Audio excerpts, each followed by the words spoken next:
ఇప్పుడు మనం భాగవత కథలను చెప్పుకుందాం. ముందుగా మహాభాగవత రచన గురించి చెప్పుకుందాం. వ్యాసుడు గొప్ప మహర్షి. వేదాలను ఋగ్వేదం, యజుర్వేదం, సామవేదం, అథర్వణవేదం అని 4 వేదాలుగా విభాగం చేశాడు. వేదసారంతో కథారూపంలో మహాభారతాన్ని రచించాడు. 18 పురాణాలను సంతరించాడు. అప్పటికీ ఆయన మనస్సుకు శాంతి కలుగలేదు. మరేదో చేయాలనే తపన ఆయన మనస్సును కలవరపెడుతూనే ఉంది. ఒకనాడు పరమ భాగవతోత్తముడైన నారదుడు వ్యాస మహర్షి ఆశ్రమానికి వచ్చాడు. విష్ణుమూర్తి అవతారాల విశేషాలతోనూ, విష్ణుమూర్తిని ఆరాధించి మోక్షాన్ని పొందిన భాగవతుల కథలతోనూ ఒక గ్రంథం రాయవలసిందిగా కోరాడు. ఆ గ్రంథం వలన మనస్సుకు శాంతి కలుగుతుందని చెప్పాడు. నారదుని సూచన పాటించి వ్యాసుడు భాగవతాన్ని రచించి తన కుమారుడైన సుఖమహర్షికి వినిపించాడు.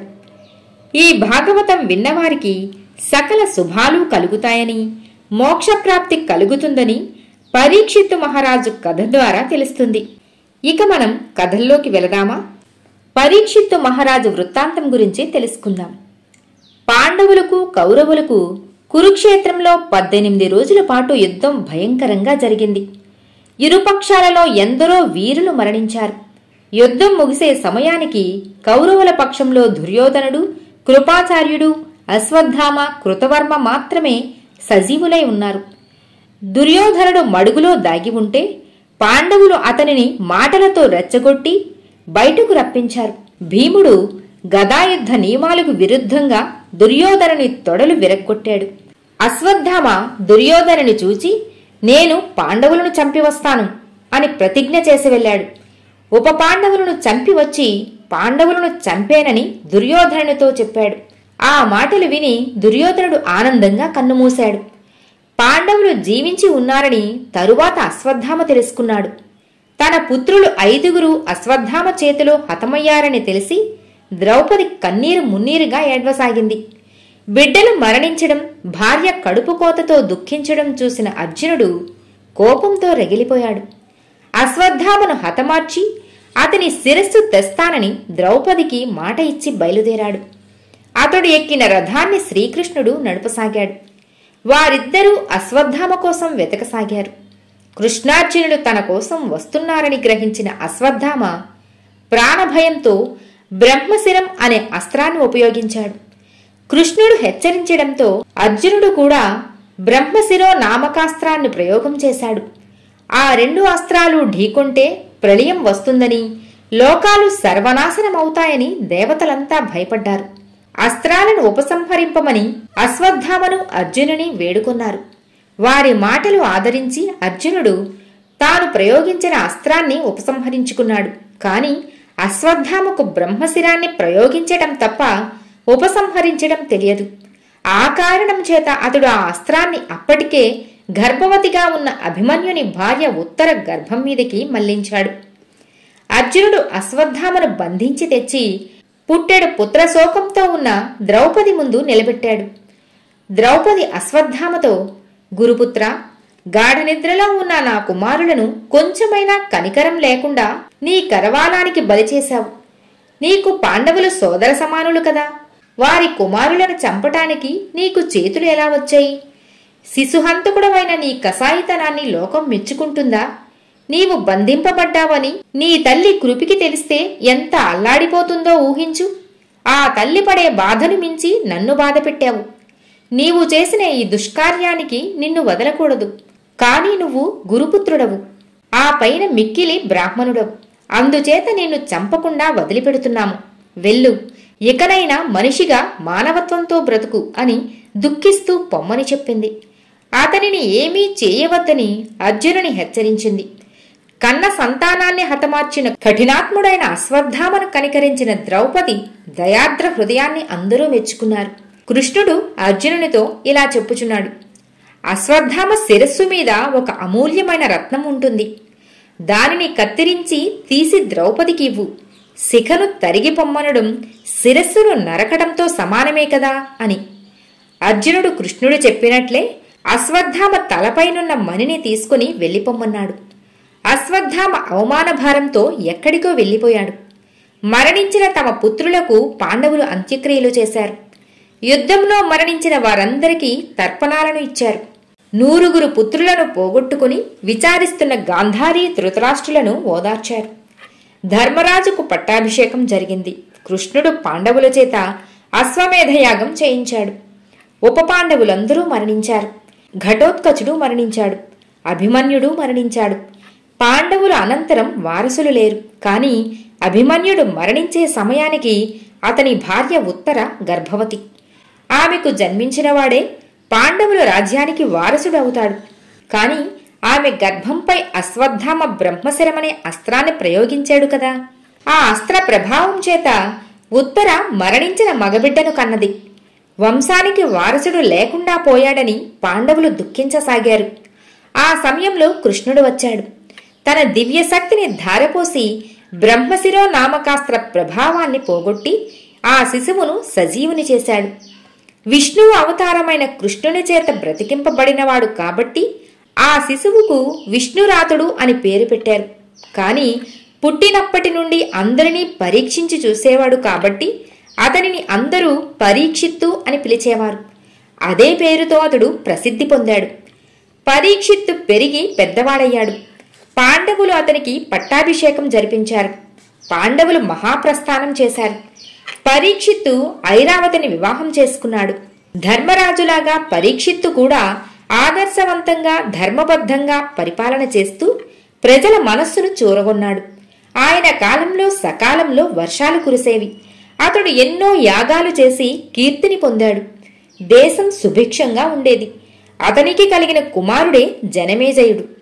పరీక్షిత్తు ఒకరోజు అడవికి వేటకు వెళ్ళాడు. జంతువులను చాలాసేపు వేటాడి అలసిపోయాడు. బాగా దాహం వేసింది. సమీపంలో ఒక ముని ఆశ్రమం కనిపిస్తే అక్కడికి వెళ్ళాడు. అది సమీక మహాముని ఆశ్రమం. పరీక్షిత్తు వెళ్లే సమయానికి సమీకుడు తపస్సులో ఉన్నాడు. పరీక్షిత్తు మంచినీళ్లు అడిగాడు. తపోముద్రలో ఉన్న సమీకునికి రాజు మాటలు వినిపించలేదు. సమీకుడు బదులు చెప్పకపోవటంతో దాహంతో ఉన్న పరీక్షిత్తుకు కోపం వచ్చింది. పక్కనే చచ్చిపడి ఉన్న ఒక పాము కనిపిస్తే దానిని సమీకుని మెడలో వేసి వెళ్లిపోయాడు. సమీకముని కుమారుడు శృంగి. పరీక్షిత్తు వెళ్లిపోయిన తరువాత శృంగి ఆశ్రమంలోనికి వచ్చాడు. తండ్రి మెడలో మరణించి ఉన్న పామును చూశాడు. కోపం వచ్చింది. నా తండ్రి మెడలో మృత సర్పాన్ని వేసి అవమానించిన వాడెవడో అతడు తక్షకుడనే పాము కాటుకు గురై వారం రోజులలో మరణించుగాక అని శపించాడు. సమీకుడు కళ్ళు తెరిచాడు. జరిగిన విషయమంతా తన దివ్యదృష్టితో చూసి తెలుసుకున్నాడు. కుమారుణ్ణి చూస్తూ, శృంగి, పొరపాటు చేశావు. నా మెడలో పామును వేసినవాడు మహారాజైన పరీక్షిత్తు, ధర్మపాలకుడు, శ్రీకృష్ణుని అనుగ్రహం వల్ల జీవాన్ని పొందినవాడు. అటువంటి వారిని కోపంతో శపించావు నువ్వు. ఆ పరీక్షిత్తు మరణిస్తే రాజ్యం అరాచకమైపోతుంది. ఎన్నో అకృత్యాలకు నిలయమవుతుంది. అలా జరగకూడదు. తప్పో ఒప్పో శాపమిచ్చావు, తిరిగి తీసుకోలేవు. కాని శాప విషయాన్ని పరీక్షిత్తుకు తెలియచేయటం మన ధర్మం. తరువాత ఏమి చేయాలో ఆయనే నిర్ణయించుకుంటాడు అని చెప్పి పరీక్షిత్తును కలువమని శృంగిని పంపించాడు. తండ్రి చెప్పిన ప్రకారమే శృంగి వెళ్లి పరీక్షిత్తుకు జరిగిన సంగతినంతా వివరించి చెప్పాడు. తాను సమీకుని ఎడల చేసిన అవమానానికి పరీక్షిత్తు మహారాజు బాధపడ్డాడు. ఋషులను కాపాడవలసిన తాను ఋషుల పట్ల అపచారానికి ఒడిగట్టడం ఘోరమైన చర్య అని దుఃఖించాడు. మంత్రి సామంతులను పురోహితులను పిలిచి జరిగిన విషయాన్ని వివరించి ఏమి చేయాలో తెలియచేయమన్నాడు. మహర్షుల శాపాలు అనుభవించవలసిందే అన్నారు అందరూ. తనకు చావు తప్పదని పరీక్షిత్తు అనుకున్నాడు. తన కుమారుడైన జనమేజయునుకు పట్టం కట్టాడు. దాన ధర్మాలు ఆచరించాడు. గంగా తీరం చేరుకుని ప్రశాంత వాతావరణంలో శ్రీ మహావిష్ణువు పాదారవిందాలను ప్రార్థిస్తూ మరణించాలనుకున్నాడు. గంగా తీరాన్ని చేరుకున్నాడు. తిరిగి భూమి మీద పుట్టకుండా మోక్షాన్ని పొందటానికి మార్గమేమిటా అనే ఆలోచనలో ఉన్న పరీక్షిత్తు వద్దకు సుఖమహర్షి వచ్చాడు. ఆయనకు నమస్కరించి పరీక్షిత్తు కూర్చోబెట్టాడు. మునీంద్ర, నేను మరణానికి చేరువవుతున్నాను. నాకు మోక్షాన్ని పొందే మార్గాన్ని ఉపదేశించండి అని సుకుని ప్రార్థించాడు పరీక్షిత్తు. మహారాజా, పుట్టినవారు గిట్టక తప్పదు. ఇది సృష్టి ధర్మం. కాని జీవించి ఉన్నప్పుడే ముక్తి పొందడానికి తగిన మార్గాన్ని ఎన్నుకోవాలి. అందుకు సులువైన మార్గం భాగవత గాథలను చదువుకోవటం లేదా వినడం. ఈ భాగవత గాథలను నా తండ్రి వ్యాసుడు నాకు చెప్పాడు. నేను ఆ గాథలను నీకు వినిపిస్తాను. భాగవత శ్రవణం వలన నీకు ముక్తి కలుగుతుంది. మనస్సును పరమాత్ముడైన ఆ విష్ణుమూర్తి యందు లగ్నం చేయు. సంసార బంధాలు నశిస్తాయి, పాపాలు హరిస్తాయి. భాగవతం నిన్ను భగవంతుని సన్నిధికి చేరుస్తుంది, మోక్షాన్ని ప్రసాదిస్తుంది అని చెప్పాడు శుకుడు. మహర్షి, నేను వారం రోజుల్లో మరణించేటట్లు శృంగి నన్ను శపించాడు. ఇప్పటికే కొంతకాలం జరిగిపోయింది. మిగిలిన కాలం భాగవత గాథలు వినడానికి సరిపోతుందా? ఆశాంతం భాగవత గాథలు వినకపోతే మోక్షం సిద్ధిస్తుందా అని పరీక్షిత్తు సుఖమహర్షితో తన అనుమానాన్ని వ్యక్తం చేశాడు. అందుకు సుఖమునీంద్రుడు, భగవంతుని ఎంతకాలం ధ్యానం చేశామనేది ప్రధానం కాదు, ఎంత నిష్ఠగా ధ్యానం చేశామనేది, ఎంత భక్తి శ్రద్ధలతో భగవంతుని కథలు విన్నామనేది ప్రధానం. దీనికి ఖట్వాంగుడి వృత్తాంతమే నిదర్శనం. ఖట్వాంగుడనే రాజు దేవతలకు సహాయం చేస్తూ కొన్ని తరాలు తన రాజ్యానికి దూరంగా ఉన్నాడు. అతడు తిరిగి వచ్చిన తరువాత అతనినెవరూ రాజ్యంలో గుర్తించలేదు. ఖట్వాంగుడు తన ఆయుర్దాయం గురించి తెలుసుకుంటే 7 గడియలు మాత్రమే ఉందని దేవతలు చెప్పారు. ఖట్వాంగుడు సర్వస్వాన్ని త్యజించి మిగిలిన 7 గడియలు విష్ణువు మీద మనస్సు నుంచి నారాయణ నామస్మరణ చేస్తూ గడిపాడు. దానితో అతనికి మోక్షం సిద్ధించింది. కాబట్టి నీవు కూడా మిగిలి ఉన్న సమయాన్ని భగవంతుని దివ్యగాథలను ఆలకిస్తూ ఉంటే నీకు మోక్షం సాధ్యమవుతుంది. నీకు విష్ణుమూర్తి అవతారాల గురించి, విష్ణు భక్తుల భక్తి తాత్పర్యాల గురించి, భగవంతుడు భక్తులపై చూపే వాత్సల్యం గురించిన కథలు చెబుతాను, విను అంటూ విష్ణువును గురించిన దివ్యమైన గాథలను, భగవంతుని అవతార విశేషాలను వివరించాడు. పరీక్షిన్ మహారాజా, ఈ రోజుతో భాగవత కథలు సమాప్తమయ్యాయి. మృత్యువు కబలించే లోపు హరినామస్మరణతో భగవంతుని పూజించు, నీకు ముక్తి కలుగుతుంది అని సుఖమహర్షి పరీక్షిత్తుతో చెప్పి వెళ్ళిపోయాడు. పరీక్షిత్తు తదేక దృష్టితో పరిసరాలను మరచి శ్రీమన్నారాయణ మంత్రాన్ని ధ్యానం చేయసాగాడు. ఆ రోజు శృంగి శాపం ప్రకారము 7వ రోజు. తక్షకుడు పరీక్షిత్తును కాటువేయవలసిన రోజు. పరీక్షిత్తు ధ్యానంలో ఉంటే ఎందరో ఋషిశ్రేష్ఠులు ఆయనను పరివేష్టించి మంత్రాలను చదువుతున్నారు. తక్షకుడు పరీక్షిత్తును కాటువేసి శృంగి శాపం నెరవేర్చటానికి అవకాశం కోసం ఎదురుచూస్తున్నాడు. సదస్యులకు ఇవ్వటానికి పండ్లను తీసుకుని వెళ్లటం తక్షకుడు చూశాడు. వెంటనే సూక్ష్మమైన క్రిమిరూపాన్ని ధరించి ఒక పండులోనికి దూరాడు. పండ్లను లోపలికి తీసుకుని వెళ్లేటప్పుడు పరీక్షించారు కాని తక్షకుడు సూక్ష్మరూపంలో ఉండటంతో భటులు గుర్తించలేకపోయారు. సభికులు ఆహారంగా పండ్లను తీసుకుంటున్నారు. పరీక్షిత్తు కూడా ఒక పండును తీసుకున్నాడు. అది తక్షకుడు సూక్ష్మరూపంలో ఉన్న పండే. పరీక్షిత్తు పండును కొరికాడు. అది సూర్యుడు అస్తమిస్తున్న సమయం. పరీక్షిత్తు కొరికిన వెంటనే ఆ ఫలం నుండి తక్షకుడు బయటకు వచ్చాడు. సహజ రూపాన్ని పొంది విషాన్ని కక్కుతూ పరీక్షిత్తును కాటువేశాడు. వెంటనే విషప్రభావంతో పరీక్షిత్తు శరీరం రంగు మారిపోయింది. భౌతిక శరీరం నేలమీద వాలిపోయింది. పరీక్షిత్తు శరీరం నుండి సభికులందరూ చూస్తూ ఉండగానే ఒక తేజోవంతమైన కాంతిపుంజం బయటకు వచ్చింది. అదే సమయానికి ఆకాశం నుండి ఒక అందమైన విమానం అక్కడకు చేరింది. పరీక్షిత్తు శరీరం నుండి బయటకు వచ్చిన ఆయన ఆత్మను తనపై ఎక్కించుకుని ఆకాశంలోకి ఎగిరిపోయింది. ఈ దృశ్యాన్ని చూచిన వారందరూ పరీక్షిత్తు విష్ణుమూర్తిని ధ్యానించడం వల్లనే, సుఖమహర్షి నుండి భాగవతాన్ని వినడం వలన ఆయన వైకుంఠవాసానికి వెళ్లాడని, మోక్షాన్ని పొందాడని భావించారు. తనను ధ్యానించిన పరీక్షిత్తుకు ముక్తిని ప్రసాదించిన ఆ శ్రీమన్నారాయణుని కీర్తించారు. ఇది పరీక్షిత్తు మహారాజు కథ. ఇక సుఖమహర్షి పరీక్షిత్తు మహారాజుకు తెలిపిన విష్ణుమూర్తి అవతారాలను గురించి, విష్ణు భక్తులైన భాగవత శ్రేష్ఠుల గురించి తరువాత తెలుసుకుందాం. ధ్రువుని కథను చెప్పుకుందాం. స్వయంభువు మనువు భార్య శతరూప. వారికి ప్రియవ్రతుడు, ఉత్తానపాదుడు అనే 2 పుత్రులు కలిగారు. వారిలో ఉత్తానపాదునకు సునీతి, సురుచి అని 2 భార్యలు. ఉత్తానపాదునికి సునీతి వలన ధ్రువుడు అనే పుత్రుడు, సురుచి వలన ఉత్తముడు అనే కుమారుడు కలిగారు. ఉత్తానపాదునికి చిన్న భార్య అయిన సురుచి అంటే ప్రేమ అధికం. అందువలన ఎక్కువ కాలం సురుచి మందిరంలోనే ఉండేవాడు. ఆ కారణం చేత సురుచి కుమారుడైన ఉత్తమునికి ఉత్తానపాదుని దగ్గర చనువు ఎక్కువగా ఉండేది.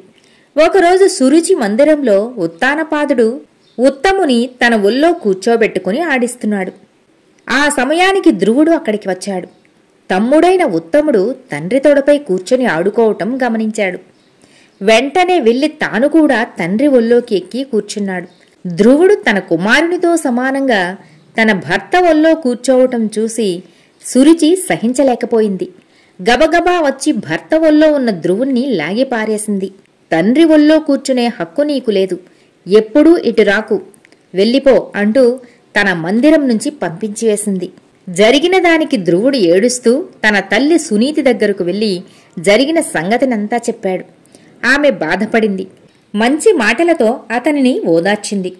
విష్ణుమూర్తి కథలను చెప్పి అతని మనస్సును విష్ణుమూర్తి వైపు మళ్లించింది. శ్రీహరి దయకు పాత్రుడవైతే నీకు కూడా అన్నీ లభిస్తాయి. ముందు తపస్సు చేసి ఆ విష్ణుమూర్తి అనుగ్రహాన్ని సంపాదించు అని బోధ చేసింది. తల్లి మాటలు విని తపస్సు చేయాలనే ఉద్దేశంతో ధ్రువుడు అడవికి బయలుదేరి వెళ్లాడు. దారిలో నారదుడు కనిపించాడు.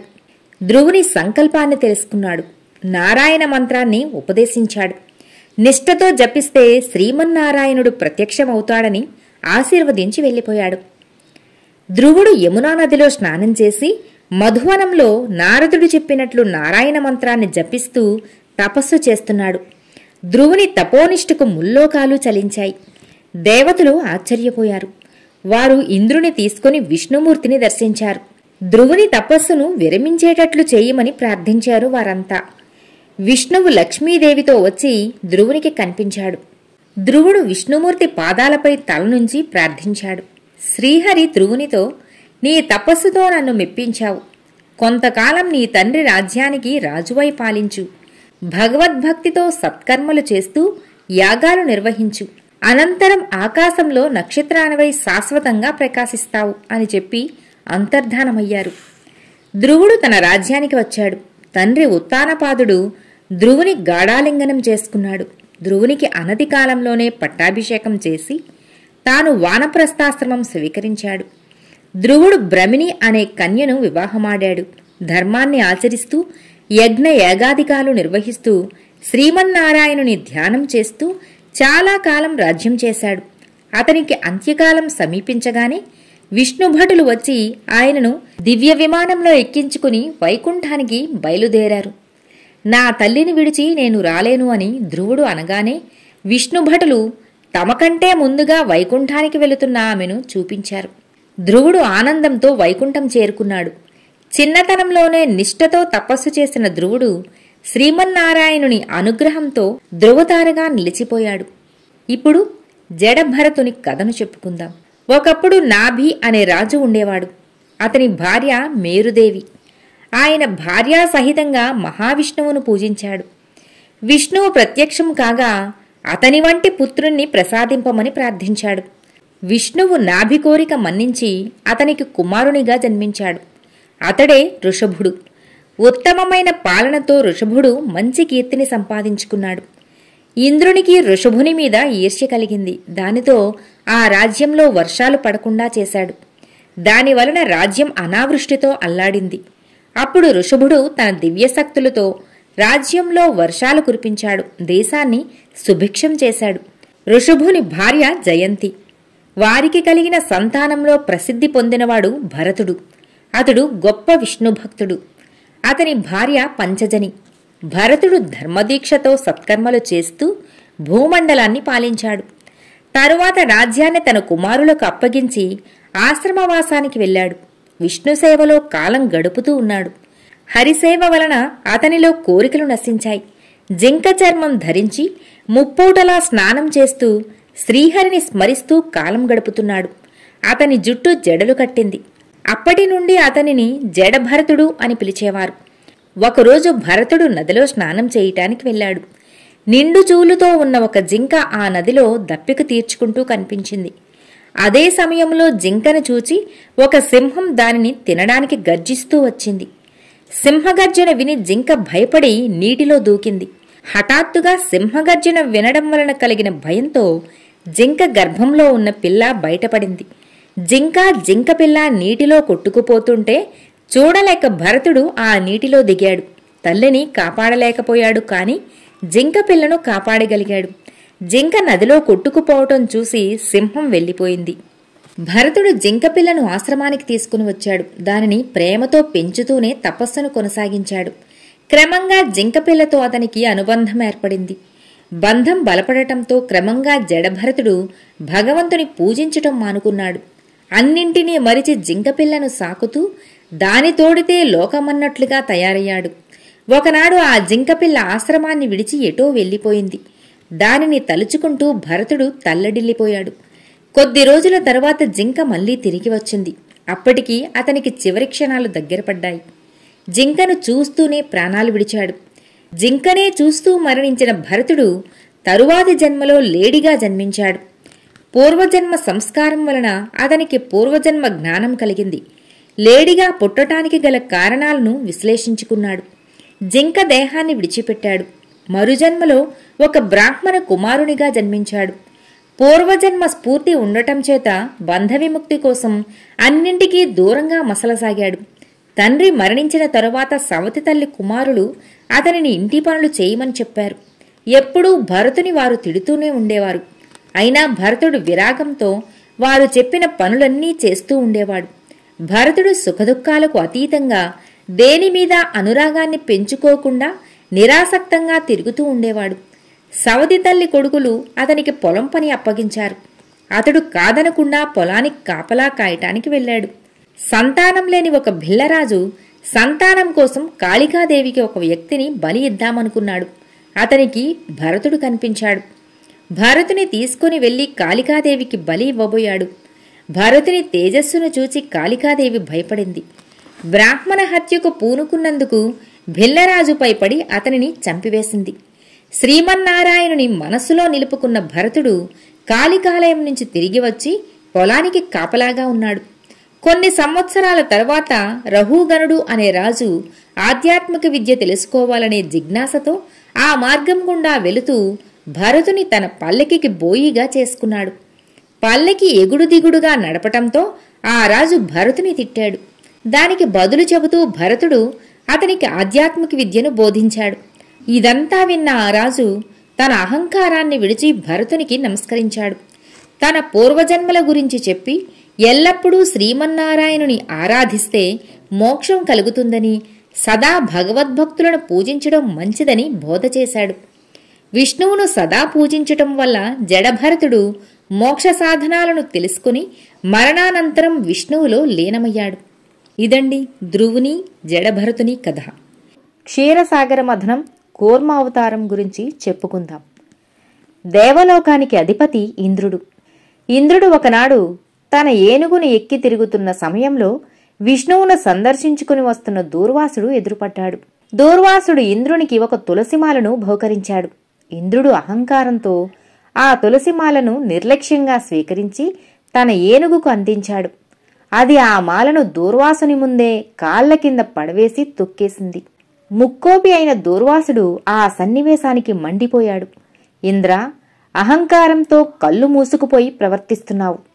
విష్ణుమూర్తి ప్రసాదితమైన తులసిమాలను బహుమతిగా ఇస్తే దానిని శిరస్సును ధరించకుండా నేలపై పడవేసి ఏనుగుతో త్రొక్కించి అవమానించావు.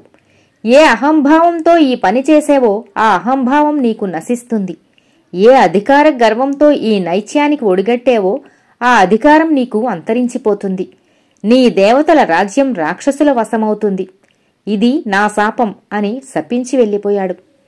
దూర్వాసుని శాప కారణంగా క్రమంగా దేవతల శక్తి నశించింది. రాక్షసులతో జరిగిన యుద్ధంలో దేవతలందరూ ఓడిపోయారు. ఇంద్రుని అధికారం అంతరించింది. రాక్షసులు బలవంతులయ్యారు. ఇంద్రుడు రాక్షసులను జయించలేక ఓటమి భారంతో వైకుంఠం వెళ్లి మహావిష్ణువుని శరణుజొచ్చాడు. విష్ణువు అతనిని ఓదార్చి, సముద్రాన్ని మధిస్తే అమృతం వస్తుంది. ఆ అమృతాన్ని త్రాగిన వారికి చావు ఉండదు. అమృతాన్ని సాధిస్తే రాక్షసులను జయించవచ్చు. కాబట్టి అమృతాన్ని సాధించడానికి ప్రయత్నించండి. అందుకు మీ బలం సరిపోదు. కనుక దానవులతో స్నేహం చేయండి. వారితో కలిసి సముద్రాన్ని మధిస్తే మీకు అమృతం సిద్ధిస్తుంది. రాక్షసులను మోసగించి అమృతమంతా మీకు దక్కే విధంగా నేను చేస్తాను అన్నాడు విష్ణువు. దేవతలు రాక్షసులతో మంతనాలాడి పాలసముద్రాన్ని మధించడానికి ఒప్పించారు. సముద్రాన్ని మధించడానికి కవ్వంగా మందర పర్వతాన్ని తీసుకువచ్చారు. తాడుగా వాసుకిని తెచ్చారు. తలవైపు రాక్షసులు, తోకవైపు దేవతలు పట్టుకుని వాసుకిని మందర పర్వతానికి చుట్టి క్షీరసముద్రాన్ని చిలకడం ఆరంభించారు. పర్వతం సముద్రంలో మునిగిపోకుండా విష్ణువు తాబేలు రూపం ధరించి మందర పర్వతాన్ని తన వీపు మీద ధరించాడు. మందర పర్వతం మునగకుండా చేయటానికి విష్ణువు ఎత్తిన అవతారమే కూర్మావతారం. దేవతలు, రాక్షసులు పాలసముద్రాన్ని మధించడం మొదలుపెట్టారు. కొంతసేపటికి సముద్రం నుండి కామధేనువు జనించింది. దానిని మునులు తీసుకున్నారు. తరువాత ఉచ్చైశ్రవమనే గుర్రం, ఐరావతం అనే ఏనుగు ఆవిర్భవించాయి. వాటిని దేవేంద్రుడు తీసుకున్నాడు. తరువాత కల్పవృక్షం, చింతామణి పుట్టాయి. వాటిని దేవతలు గ్రహించారు. తరువాత లక్ష్మీదేవి, చంద్రుడు పుట్టారు. లక్ష్మీదేవిని విష్ణువు భార్యగా స్వీకరించాడు. చంద్రుడు ఆకాశంలోకి వెళ్ళాడు. కొంతసేపటికి తర్వాత భయంకరమైన హాలాహలం అనే విషం ఉద్భవించింది. దేవతలు, రాక్షసులు భయపడ్డారు. హాలాహలం బారి నుండి కాపాడవలసిందని ఆ పరమేశ్వరుని ప్రార్థించారు. ఈశ్వరుడు ఆ హాలాహలాన్ని తీసుకుని తన కంఠంలో నిలుపుకున్నాడు. ఆ విష ప్రభావం చేత శివుని కంఠం నల్లగా అయిపోయింది. అందువల్లనే శివుని గరళకంఠుడు, నీలకంఠుడు అని కూడా పిలుస్తారు. దేవతలు లక్ష్మీదేవి ఉద్భవించినా తృప్తిపడలేదు. హాలాహలం పుట్టిన ప్రయత్నాన్ని మానలేదు. చిలుకుతూనే ఉన్నారు. చివరకు అమృతం వచ్చింది. ఆ అమృత కలశాన్ని అసురులు అందుకొని వెళ్లిపోయారు. వారిని దేవతలు అడ్డగించారు. అదే సమయంలో విష్ణువు జగన్మోహిని అవతారంలో వారి ముందుకు వచ్చాడు. ఆమె అందానికి దేవతలు, రాక్షసులు సమ్మోహితులయ్యారు. మీరిద్దరూ కలిసి పాలసముద్రాన్ని మధించి అమృతాన్ని సాధించారు కాబట్టి ఇరువురూ దానిని సమానంగా పంచుకోవాలి. నేను మీకు సమంగా పంచుతాను అంటూ రాక్షసుల వద్దనున్న అమృత భాండాన్ని జగన్మోహిని తీసుకున్నది. ఒక పక్క దేవతలు, మరొక పక్క దానవులు వరుసగా కూర్చోండి, అందరికీ అమృతం వడ్డిస్తాను అని జగన్మోహిని అంటుంటే ఆమె అందాన్ని చూచి మైమరిచి అందరూ ఆమె చెప్పినట్లే 2 వరుసల్లో కూర్చున్నారు. జగన్మోహిని ముందుగా దేవతలు ఉన్న వరుసలోకి వెళ్ళింది. అమృతం పంచడం ప్రారంభించింది. ఆమె అందానికి ముగ్ధులైన రాక్షసులు నోరు మెదపలేదు. దేవతలు అమృతాన్ని ఆస్వాదిస్తున్నారు. రాక్షసుల పంక్తిలో ఉండవలసిన రాహువు, కేతువు వచ్చి సూర్యచంద్రుల సరసన ఆసీనులయ్యారు. జగన్మోహిని సూర్యచంద్రులతో పాటు రాహుకేతువులకు కూడా అమృతాన్ని వడ్డించింది. రాహుకేతువులు అమృతాన్ని నోట్లో పెట్టుకుంటున్న సమయంలో వారిద్దరినీ సూర్యచంద్రులు గుర్తించారు. ఈ విషయం జగన్మోహినిగా ఉన్న విష్ణువుకు తెలియజేశారు. వెంటనే విష్ణుమూర్తి సుదర్శన చక్రంతో వారిద్దరి తలలు ఖండించాడు. అప్పటికే అమృతం గొంతుల వరకు దిగడం వలన రాహుకేతువుల తలలు సజీవంగా ఉండి మొండేలు మాత్రం నిర్జీవంగా నేలమీద పడిపోయాయి. తలలు మాత్రమే ఉన్న రాహుకేతువులను గ్రహపంక్తిలో ఉండమని బ్రహ్మ ఆదేశించాడు. జగన్మోహిని అమృతాన్ని దేవతలందరికీ పంచిపెట్టి ఖాళీ భాండాన్ని రాక్షసుల ముందు వేసి మాయమైపోయింది. జగన్మోహిని మాయమవడంతో రాక్షసులు తమకు జరిగిన అన్యాయాన్ని తెలుసుకున్నారు. వెంటనే దేవతలతో యుద్ధానికి తలపడ్డారు. అమృతం తాగటం వలన చావు భయం లేని దేవతలు రాక్షసులతో ధైర్యంగా తలబడ్డారు. యుద్ధంలో రాక్షసులను జయించి అమరావతిని ఆక్రమించుకున్నారు. దేవతల ధాటికి ఆగలేక రాక్షసులు పాతాళానికి పారిపోయి తలదాచుకున్నారు.